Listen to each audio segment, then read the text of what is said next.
abra su Biblia en Efesios capítulo 3, versículos del 1 al 13. Son los mismos versículos que hemos leído la semana anterior, pero hoy vamos a estar desglosando la parte que es del 7 en adelante. Efesios 3, 1 al 13.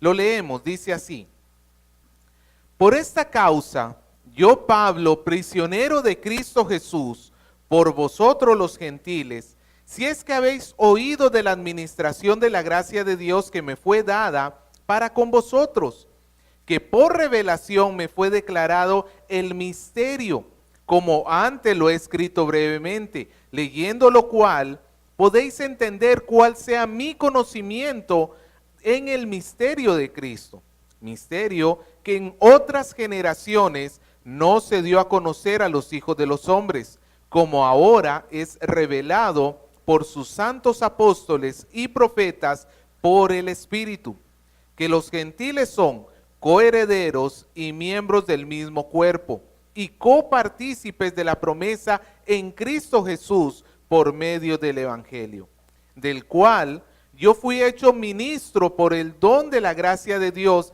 que me ha sido dado según la operación de su poder. A mí, que soy el más pequeño de todos los santos, me fue dada esta gracia de anunciar entre los gentiles el evangelio de las inescrutables riquezas de Cristo, y de declarar a todos cuál sea la dispensación del misterio escondido desde los siglos en Dios, que creó todas las cosas, para que la multiforme sabiduría de Dios sea ahora dada a conocer por medio de la iglesia a los principados y potestades en los lugares celestiales, conforme al propósito eterno que hizo en Cristo Jesús nuestro Señor, en quien tenemos seguridad y acceso con confianza por medio de la fe en Él, por lo cual pido que no desmayéis a causa de mis tribulaciones por vosotros, las cuales son vuestra gloria. Vamos a orar. Señor, nosotros nos ponemos en sus manos. Le agradecemos muchísimo permitirnos venir a su casa. Le agradecemos que hoy podamos compartir con nuestros hermanos en Cristo. Le agradecemos, Señor, porque no solamente de pan vive el hombre, sino de toda palabra que salga de su boca. Ella es necesaria, vital para nosotros, y por eso nos alegra poder venir a su casa y escucharla. Por favor, bendiga este servicio. Por favor, bendiga, Señor, a este mensaje que vamos a presentar, que sea para la gloria de su nombre. Se lo pedimos en el nombre de Jesús. Amén. Bien, como quedamos la semana pasada, esta es la segunda parte de este tema y es el número 13, que se llama Ministros del Misterio. Ministros del Misterio. Y si usted se acuerda lo que hablamos la semana pasada, vimos en este pasaje cómo Pablo está comprometido fielmente con llevar a cabo el ministerio que el Señor le ha encargado. ¿Cuál es el ministerio para el cual Dios asignó a Pablo? ¿Cuál es ese ministerio que Dios le encargó a Pablo? La evangelización, pero ¿a qué grupo específico? A los gentiles. Y vimos y leemos en este pasaje y podemos palpar con nuestras manos el compromiso que Pablo tiene. Y es lo que comenzamos a ver la semana pasada, como un rápido resumen, que Pablo estaba comprometido con una fidelidad hacia el evangelio. Y esa fidelidad vimos que es una de las características que nosotros debemos tener para poder ser evangelistas efectivos. Debemos estar comprometidos con el llamado del Señor. Hasta el punto, como diría Pablo, miren, yo he terminado en la cárcel por predicarles el evangelio. Pero eso Pablo no lo dice como un pesar. Al contrario, en el versículo 13 nos está diciendo que esas tribulaciones son la gloria de la iglesia. Pablo no lo está diciendo quejándose. Pablo lo que está mostrando acá es el nivel del compromiso que nosotros debemos imitar, hermano. A pesar de que nos persigan, a pesar de que nos maltraten, nosotros tenemos que ser fieles al llamado a testificar de Cristo. Y en segundo lugar vimos el conocimiento que tiene Pablo. Cómo él ha recibido esta revelación. Claro, él la recibió directamente del Señor. Él escuchó la voz del Señor directamente, no la recibió como la estamos recibiendo nosotros, que es vía la Biblia, a través de la Biblia, ahí donde nosotros encontramos la revelación de Dios para nosotros. Pero Pablo, en un caso excepcional y como instrumento de Dios, la recibió del Señor. Pero Pablo se preocupó por conocer el misterio. Pablo se preocupó por entender el misterio, lo cual nos lleva a nosotros a recordarnos que nosotros tenemos que ser conocedores del Evangelio. Si queremos compartir con los demás, tenemos que darnos el tiempo de estudiar la palabra para que podamos nosotros testificar de Cristo. Porque uno de los grandes males que tiene la iglesia evangélica el día de hoy es que mucha de la evangelización que se hace no es bíblica. De repente tú escuchas a una persona diciendo, hermano, tú quieres que tu matrimonio se restaure o tú quieres ser sanado de esa enfermedad, ven a Cristo y Él te va a sanar. Ven a Cristo y Él te va a restaurar, Él va a sacar a tu hijo de la droga. Y hermano, sí, no niego que el Señor pueda hacer todas esas cosas, pero no son la razón por la cual nosotros tenemos que invitar a las personas a venir a Cristo. Porque se estarían acercando por una conveniencia, por algo que simplemente es, bueno Señor, voy a ti como si fuera pues al chamán o a cualquier otra persona que me pueda resolver mi problema terrenal. El asunto que nosotros tenemos que anunciar es que el hombre tiene un problema celestial, un problema teológico para con el Señor. La gente tiene que venir a Cristo no para que le solucione sus problemas en la tierra, sino para que le solucione su problema eterno. Es una persona pecadora, es una persona que está bajo la ira de Dios, y si no es el Señor, no hay forma de cómo salvarse. Ese es el anuncio que nosotros tenemos que hacer.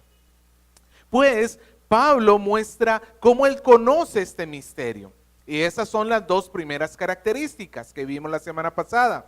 Que nosotros tenemos que ser creyentes fieles y creyentes conocedores.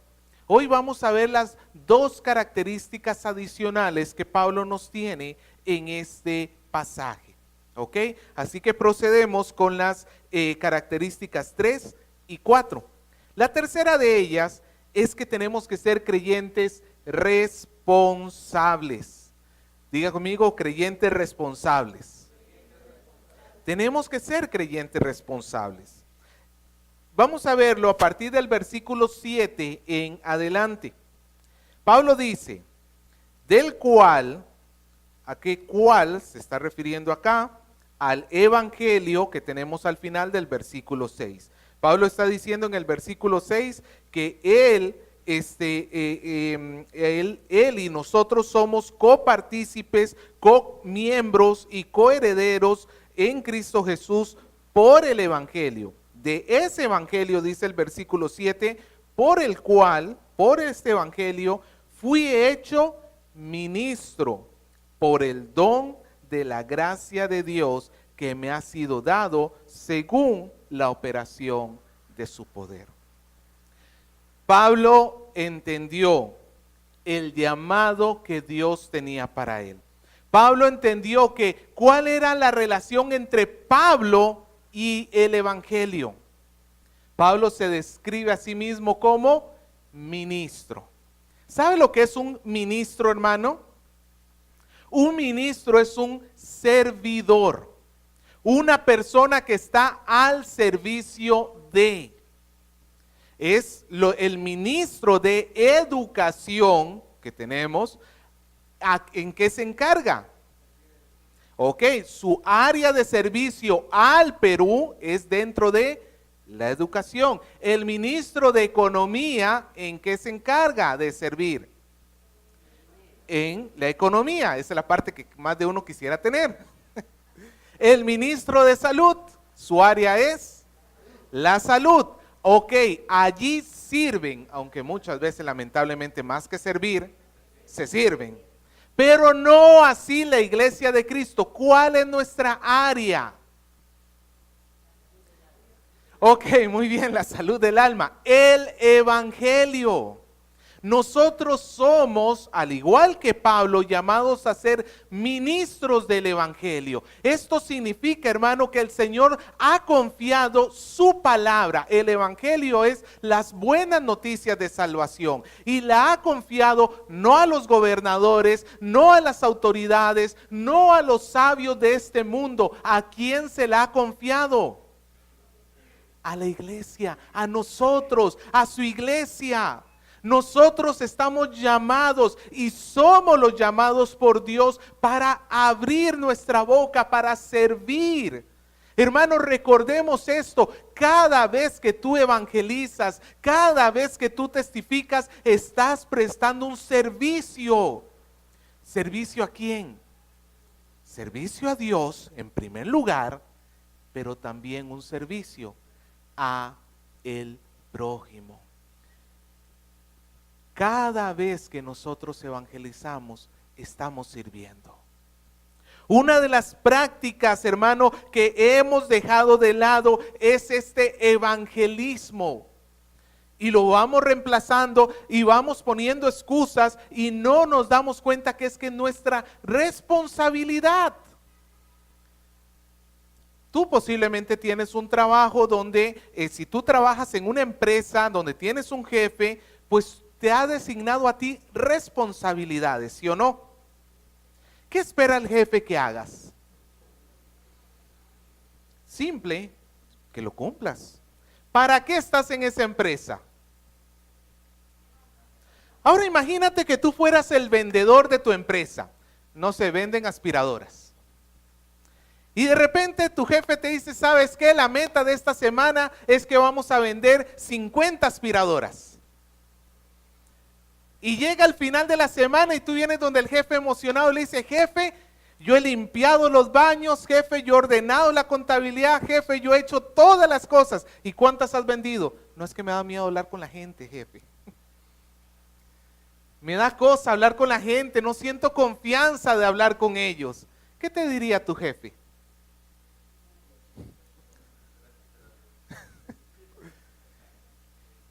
Sí, de repente qué bueno que has podido ordenar la contabilidad, qué bueno que has podido ayudar en otras áreas, pero la gran pregunta es, ¿por qué no has hecho lo que era tu labor?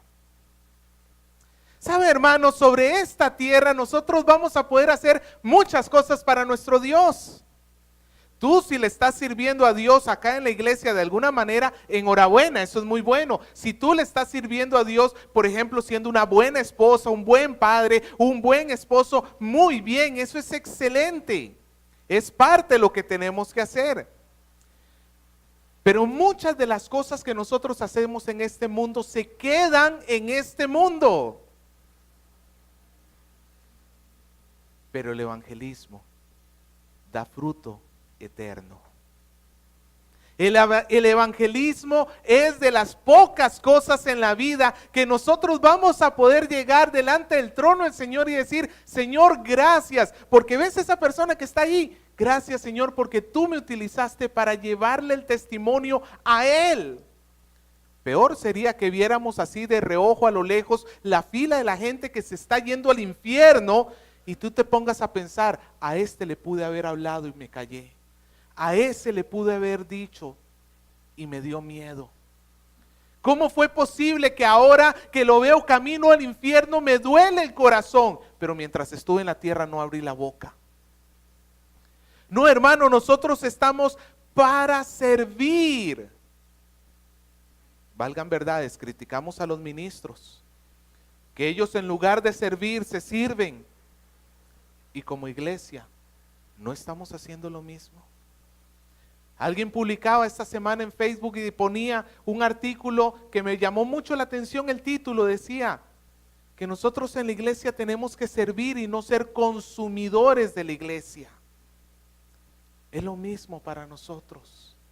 Pablo se veía a sí mismo en el versículo 7. Fui hecho ministro.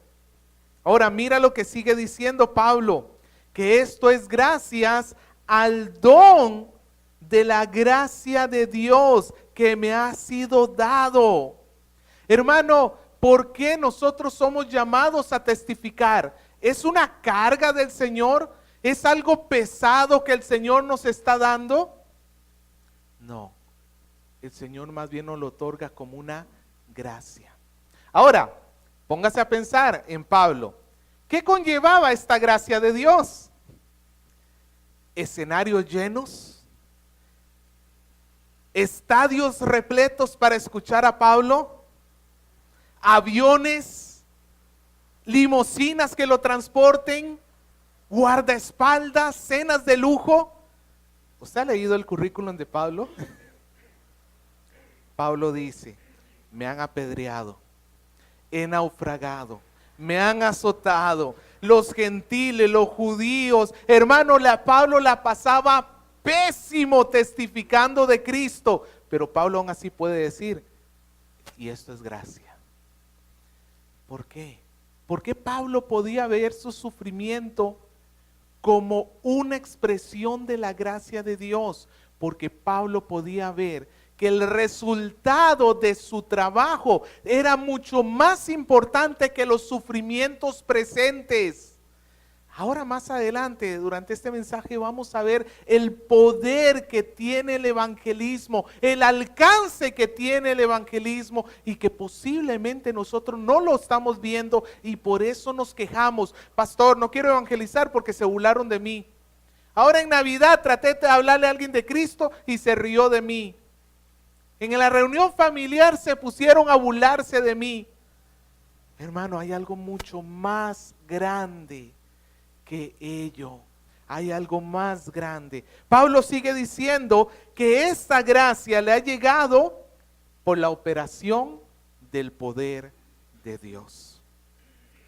Pablo no ve el evangelismo algo que se esté haciendo en sus propias fuerzas. ¿En qué se basa la capacidad de Pablo para evangelizar? Nos dice el versículo 7, ¿está conmigo?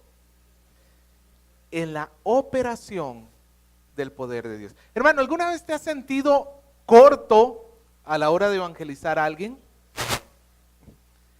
¿Qué digo? ¿Y cómo hago?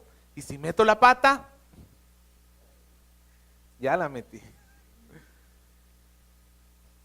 Hermano, todos nos sentimos cortos.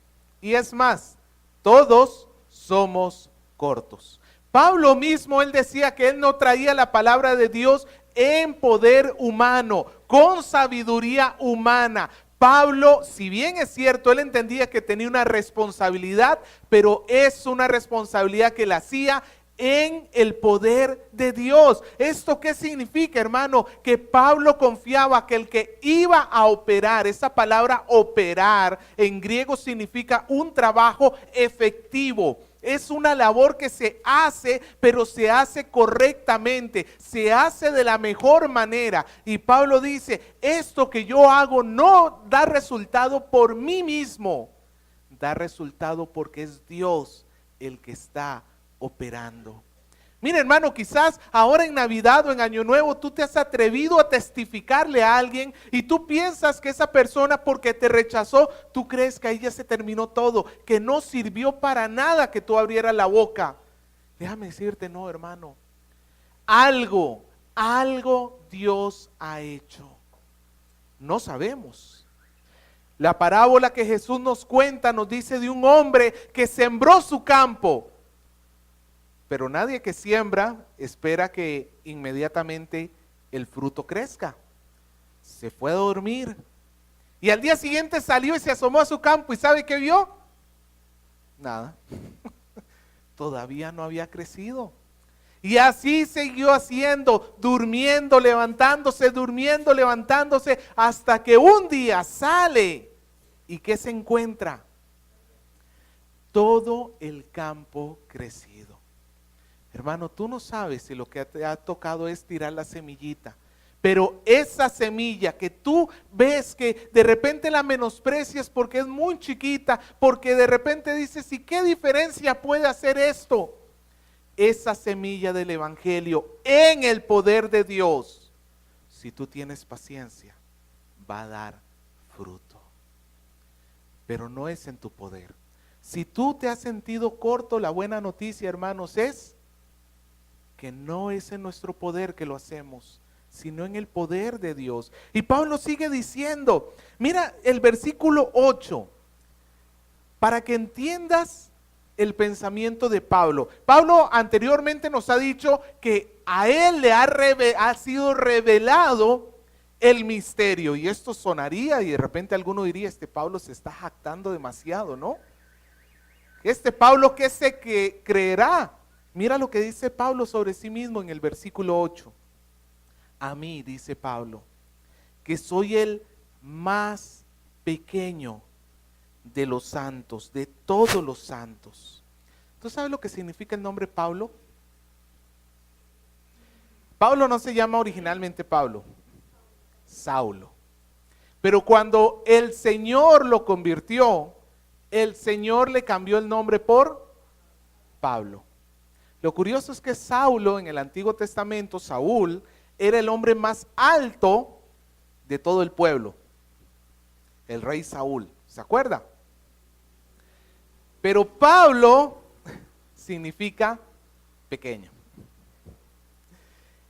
Y parece que Pablo está haciendo aquí como un tipo como de ironía entre su conversión. Y Pablo dice, yo soy el más pequeño de todos los santos. De todo, y cuando habla de los santos no está hablando de San Pedro, San Pablo, San Martín de Porres y Santa Rosa de Lima. Y tampoco está hablando de su estatura, aunque ciertamente se dice que Pablo era chiquito y narizón, y posiblemente jorobado. O sea, Pablo no era exactamente como para que gane Mister Universo. Pero Pablo no se está refiriendo a su apariencia física. Pablo se está refiriendo a la condición inicial de su alma. Él no podía compararse con Pedro, porque Pedro caminó 3 años con Jesús. Él no podía compararse con Juan o con Mateo, ni siquiera podía compararse con otros creyentes de su época, porque ellos escucharon la palabra de Dios y se convirtieron. En cambio, Pablo, antes de ser convertido, no solamente rechazaba la palabra de Dios, sino que nos dice que perseguía a la iglesia, mataba a los cristianos. Y por eso Pablo ve su antes, ve su ahora. Y Pablo dice, yo no puedo creer lo que el Señor ha hecho. ¿Por qué encargarme a mí? Yo, el más pequeño de todos, el que menos lo merezco. ¿Por qué? ¿Sabe, hermano?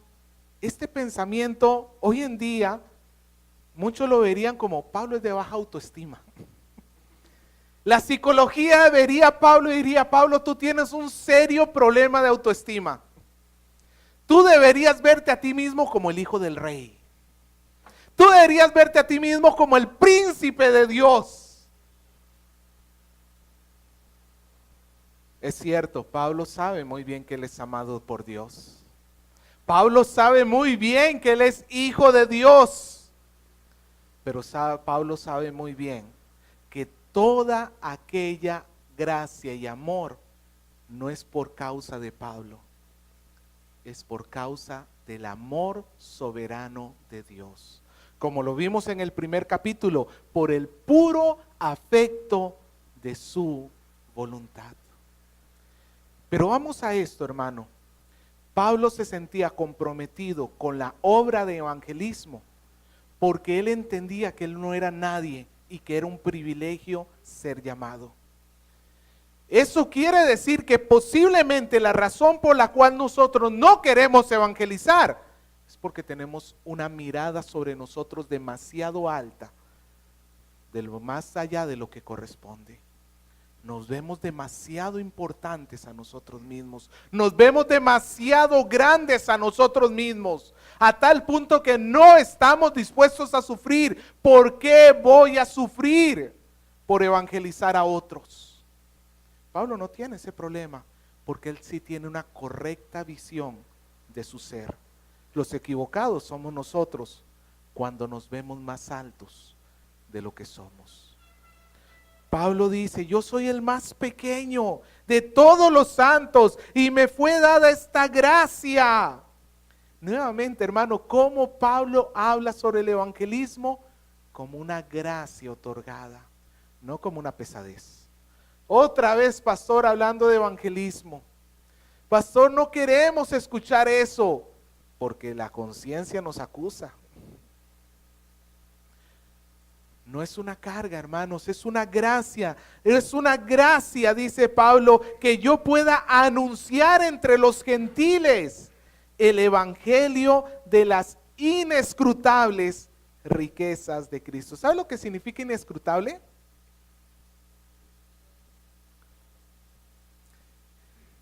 Que no se pueden, se me acaba de ir la palabra de la boca. Que no se puede llegar a entender, que no se pueden llegar a comprender en su cabalidad. Y entonces, ¿para qué los estás anunciando, Pablo? Si es algo que no se puede llegar a entender, ¿por qué lo tienes que explicar? Porque aunque no lleguemos a entenderlo a la cabalidad, pero es la única solución que tiene Dios para el problema de la humanidad. No es que no se pueda entender nada, es que no puedes entenderlo todo. Pero eso también nos lleva a entender algo. No hay pecado más grande que Cristo.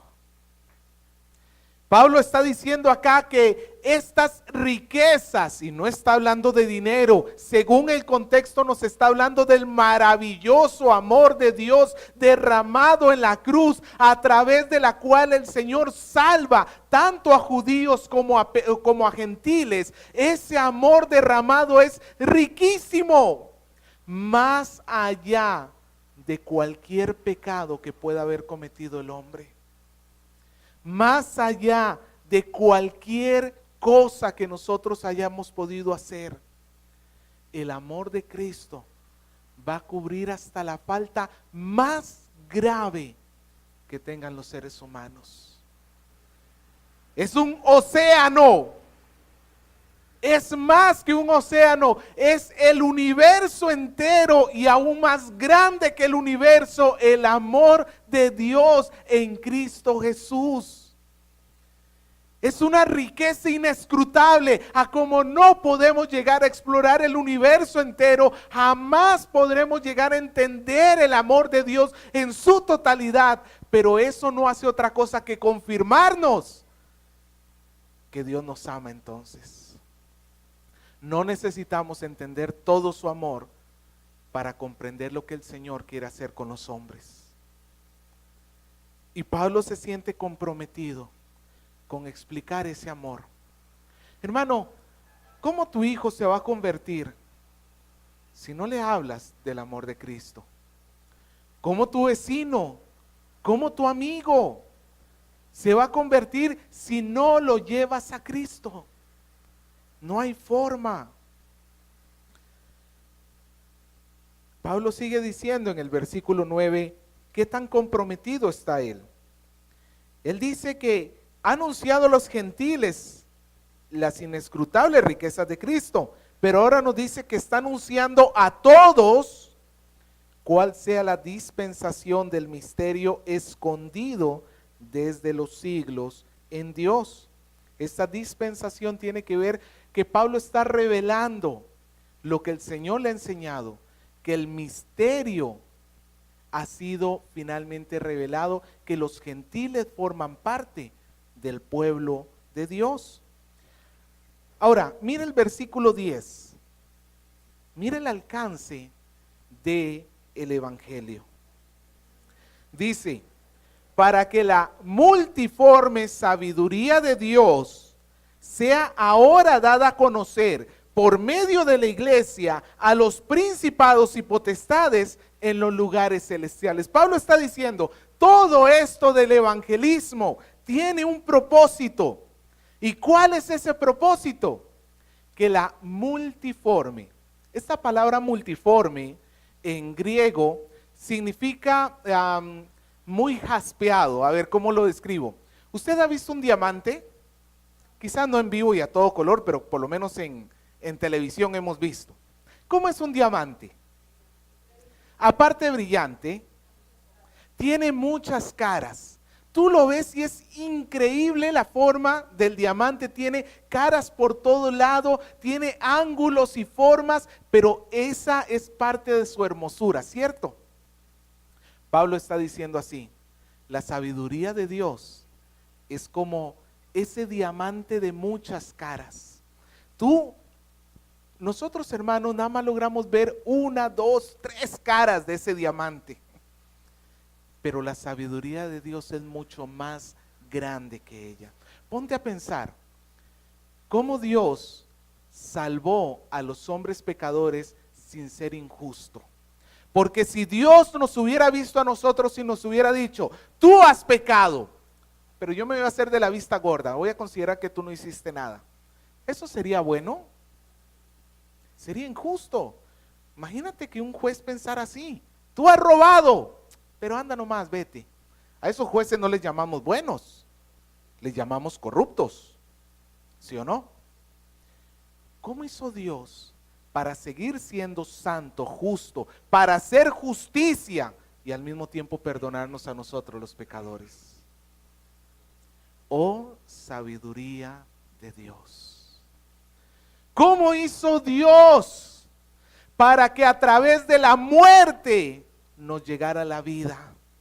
¿Cómo hizo Dios para que a través de la debilidad de su Hijo nosotros fuésemos fortalecidos? ¿Cómo hizo Dios para utilizar la maldad de los hombres, de los judíos y de los romanos, para crucificar al Hijo de Dios y al mismo tiempo traer la salvación a todo el mundo? Es la sabiduría de nuestro Dios. Y esta sabiduría, mira de nuevo el versículo 10.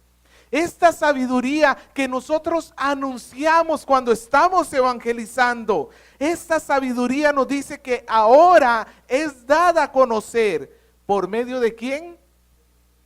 De la iglesia. Este término iglesia acá no significa la iglesia de Éfeso. Está hablando ni siquiera solamente de la iglesia en la tierra. Está hablando lo que se le llama la iglesia militante, que somos la iglesia en la tierra, todos los creyentes que estemos vivos en este momento, pero también incluye la iglesia triunfante, que es la iglesia que ya está en los cielos. Los creyentes antes de nosotros que ya murieron y ahora ¿dónde están? En la presencia de nuestro Dios. Y Pablo está diciendo que el evangelismo hace que la iglesia dé a conocer la multiforme sabiduría de Dios. ¿A quiénes? Versículo 10. ¿A quiénes? A los principados y a las potestades. En este contexto se está refiriendo a los ángeles, arcángeles y todo lo que conforman los seres celestiales que están delante del trono de Dios. Vamos a esto, hermano, ponte a pensar. Los ángeles, arcángeles y demás seres celestiales, ellos en sí mismos no han experimentado la misericordia de Dios porque ellos son santos. Es como Adán antes de la caída. ¿Adán antes de la caída conocía la misericordia de Dios? No, porque Dios no había mostrado misericordia porque Adán no había caído. Él era santo. ¿Cómo los ángeles llegan a conocer ¿Cuán grande es la sabiduría de Dios? A través de lo que Dios hace al salvar a pecadores a través del testimonio de la iglesia. Cuando tú y yo abrimos la boca para testificar de Cristo, no solamente estamos prestando un servicio a Dios, no solamente estamos prestando un servicio al prójimo, la iglesia se vuelve la escuela de los ángeles para que ellos vean cuán grande es nuestro Dios. Hermano, ponte a pensar en esto. Cada vez que tú evangelizas, estás enseñándole a los ángeles. Literalmente es lo que nos está diciendo acá. Cada vez que tú predicas de Cristo, cada vez que un pecador se arrepiente, un ángel, por decirlo así, aprende algo nuevo sobre Dios. Y eso es para la gloria de Dios. O sea, la iglesia desencadena a través del evangelismo la adoración en los ángeles. La iglesia es el instrumento de Dios por la cual se activa, por decirlo así, una adoración celestial. Cuando los seres celestiales observan la gran sabiduría de Dios que se hace visible a través de el accionar de la iglesia. Hermano, en cierta manera ese es un gran privilegio, que Dios use tu boca para que se enciendan los coros celestiales. Que Dios nos tenga a nosotros en su plan para que la adoración suene en los cielos. Eso, hermanos, es un gran privilegio que nosotros tenemos. Pablo dice entonces que todo esto, según el versículo 11, todo esto forma parte del propósito eterno que hizo en Cristo Jesús nuestro Señor. Y mira lo que sigue diciendo Pablo, 12, en quien tenemos seguridad y acceso con confianza por medio de la fe en Él. ¿Para qué testificamos nosotros de Cristo? Para que los hombres puedan tener acceso a Dios.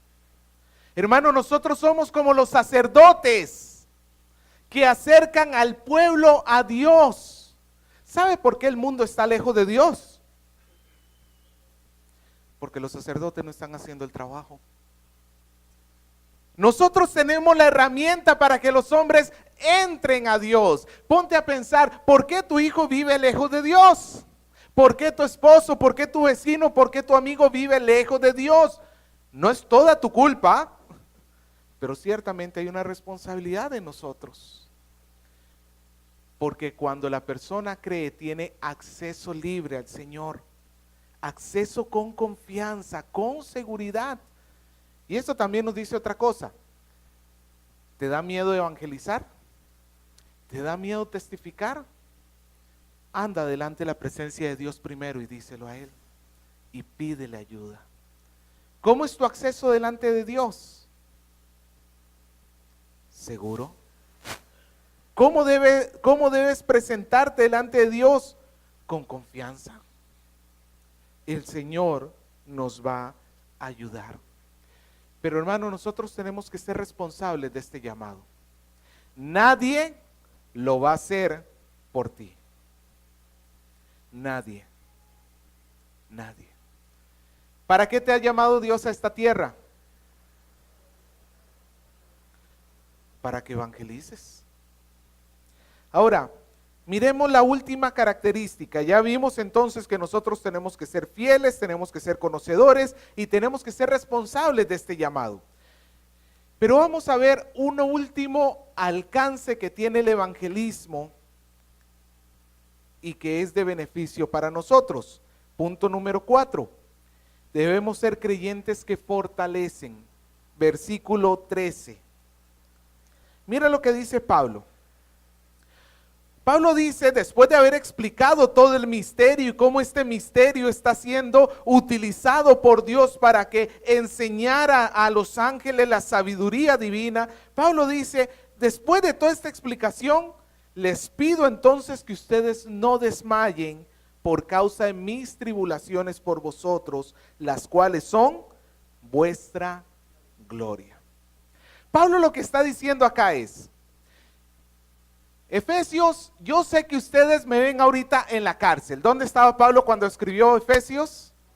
En la cárcel. ¿Por qué causa? Por testificar de Cristo. Es muy fácil, hermanos, que nosotros nos desanimemos cuando en lugar de por hacer la obra de Dios nos vengan bienes, nos vengan males. ¿Te ha sucedido? Señor, ¿por qué? Entre más quiero andar en tus caminos, peor se pone el asunto. Pablo es muy consciente que esa es nuestra naturaleza. Pero Pablo le dice, yo no quiero que vean mis tribulaciones como motivos de desmayo. Yo no quiero que vean mis tribulaciones como motivos de desánimo, porque imagínense los efesios, si Dios así trata a Pablo, ¿qué va a hacer conmigo? Pablo dice, no, están viendo las cosas de una manera incorrecta, no están enfocando verdaderamente lo que tienen que ver. Mis tribulaciones no son una causa de desmayo, al contrario, son vuestra gloria. En otras palabras, Pablo les está diciendo a los efesios, ustedes deben sentir muy orgullosos y felices que yo esté, expresándolo un poquito crudo, que yo me esté pudriendo en una cárcel. Ustedes deberían sentirse felices. ¿Por qué? ¿Por la infelicidad de Pablo? No, sino porque Pablo está mostrando cómo debe ser verdaderamente un cristiano. Y cuando un cristiano se mantiene firme en la fe, a pesar de las tribulaciones, va a fortalecer la fe de otros creyentes.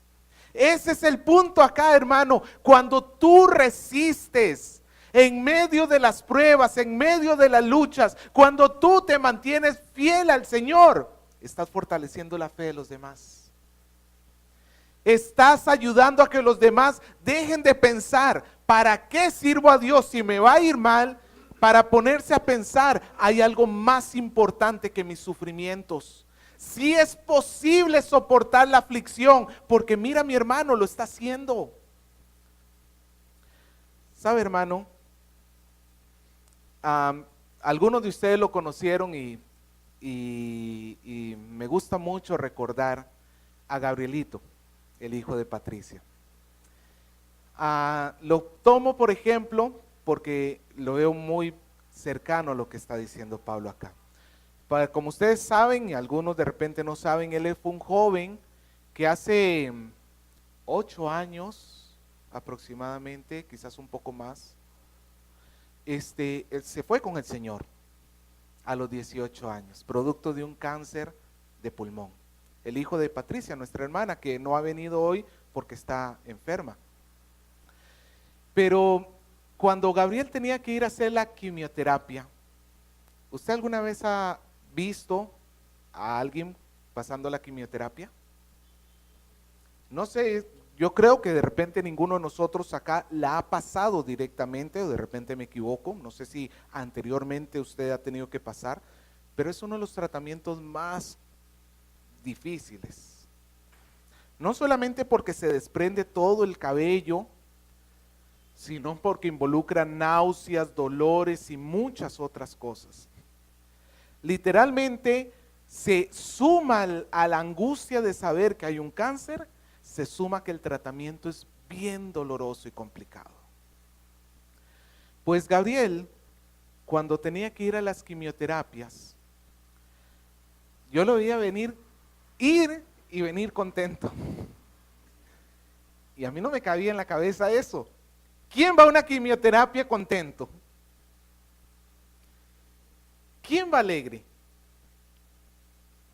¿Saben? Después él me contaba, me decía, pastor, yo agradezco a Dios porque he podido hablarle a algunos niños que estaban en otras camas a mi costado y les he podido hablar de Cristo.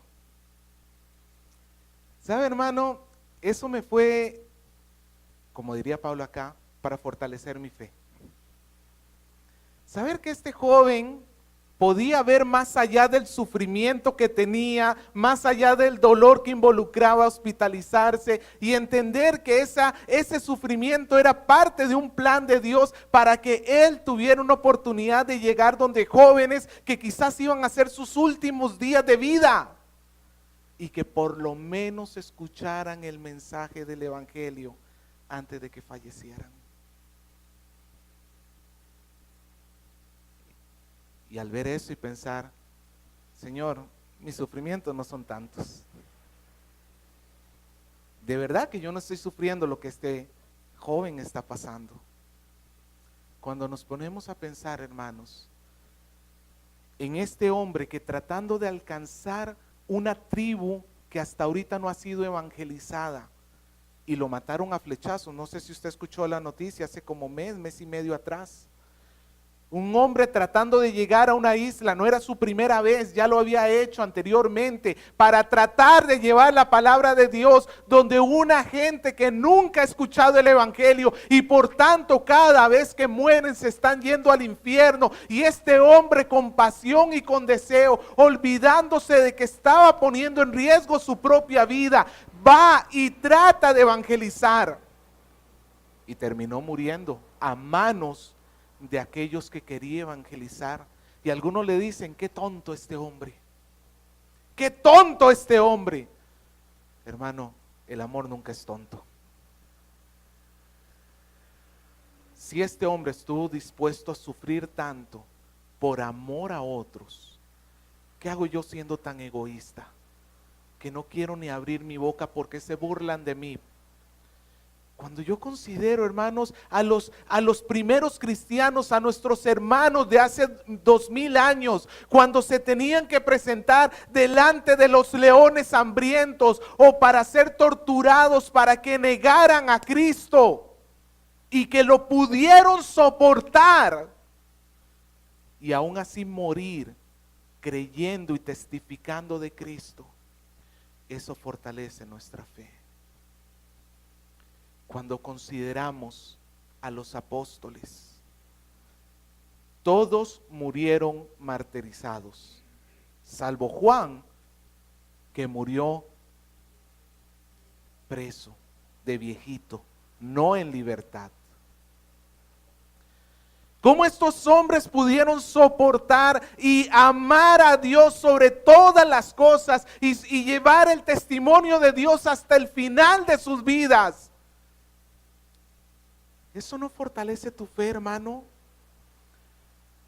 Cuando te pones a pensar en el Hijo de Dios en el Getsemaní, sudando sangre, afligido en su espíritu, soportando la agonía de lo que venía a continuación, sabiendo que iba a sufrir no solamente todo tipo de sufrimiento horrible en cuanto a la carne, sino también en cuanto a recibir la ira de Dios sobre él. Y escucharlo decir, que se haga tu voluntad y no la mía. Eso no fortalece tu fe.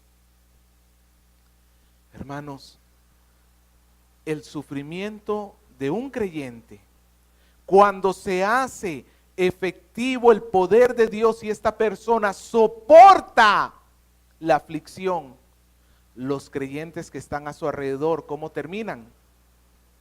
Fortalecidos. Soporta la aflicción. Si tú estás evangelizando o cuando evangelices, soporta la aflicción. Porque cuando tú lo hagas, estás bendiciendo a la iglesia. Otros creyentes que quizás están más débiles van a decir, si mi hermano pudo, ¿por qué yo no? Si mi hermano ha podido hacerlo y está soportando, ¿por qué yo no? Hermano, mira el poder del evangelio. El evangelio glorifica a Dios. El evangelio transforma el corazón de los gentiles, de los no creyentes. El Evangelio activa la adoración de los ángeles en los cielos. El Evangelio transforma y fortalece el corazón de los creyentes en la tierra. Y todo esto sucede cuando la iglesia se atreve a evangelizar. Si todos esos son los beneficios del evangelismo, la pregunta es, ¿y por qué no hacerlo entonces? ¿No sería mejor confrontar nuestra propia maldad y decir, Señor, yo estoy siendo rebelde, Señor, yo estoy siendo negligente, Señor, yo estoy descuidando? Hermano, ¿no es mejor aceptar nuestra condición y rogarle a Dios su perdón? Porque déjame decirte algo, el Señor no ha retirado su llamado. Nosotros seguimos siendo ministros del misterio, ministros del evangelio. Si tú has sido descuidado hasta ahorita, el Señor va a perdonarte si tú le pides perdón. Y va a ayudarte, lo vas a poder hacer en la operación de su poder. Y vas a poder soportar la aflicción, porque eso va a traer gloria a su nombre. Pero tenemos que actuar. Y si tú estás en esta mañana aquí sin Cristo, si tú has estado descuidando el mensaje del evangelio que tantas veces has escuchado y que has estado rechazando sistemáticamente, déjame decirte que hoy el Señor te está dando una nueva oportunidad. No sé si la última. Déjame decirte que el Señor no ha apartado todavía de ti la gracia y la misericordia, porque todavía te ha permitido escuchar su palabra. Pero es para que tú hoy te postres delante de Él y le ruegues su perdón y creas en el evangelio. Porque de nada sirve simplemente haber conocido algo de Dios, haber sido partícipe de algunas cosas en la iglesia. Si no hay una relación real y vital con el Señor, no tienes nada. Estás a punto de perderlo todo. Por eso, hermanos, todo lo que hoy tenemos que hacer es recordar que el evangelio es la parte más importante que tiene la iglesia. Es más importante que tú y que yo. El evangelio es más importante que tú y que yo. Si no lo ves de esa manera, nunca vas a poder enfocar la vida de una manera correcta y te vas a equivocar. Dale a Dios lo que es de Dios.